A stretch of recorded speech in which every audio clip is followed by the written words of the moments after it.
വിഘ്നേഷിന് മുംബൈയുടെ പുരസ്കാരം സമ്മാനിച്ച് നിത അംബാനി.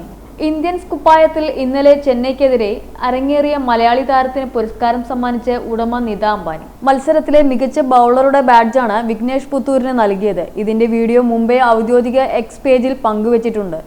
മികച്ച പ്രകടനം നടത്തുന്ന താരങ്ങൾക്ക് പ്രോത്സാഹനമെന്ന നിലയ്ക്കാണ് മാനേജ്മെന്റ് പുരസ്കാരങ്ങൾ നൽകുന്നത്.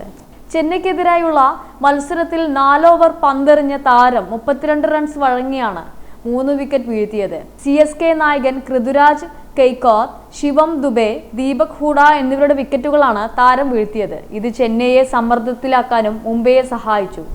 എറിയാനെത്തിയ ആദ്യ ഓവറിൽ തന്നെ വിഘ്നേഷ് വിക്കറ്റ് നേടാനായി. മലപ്പുറത്തു നിന്നുള്ള ചൈനാമാൻ ബൗളറാണ് വിഘ്നേഷ് പുത്തൂർ. മുംബൈ സ്കൗട്ടുകളാണ് യുവതാരത്തെ കണ്ടെത്തിയത്. തനിക്ക് നൽകിയ അവസരത്തിനും പിന്തുണയ്ക്കും താരം ടീം ഉടമയോടും ക്യാപ്റ്റനോടും നന്ദി പറഞ്ഞു. Boche Gold and Diamonds. Buy now, pay later.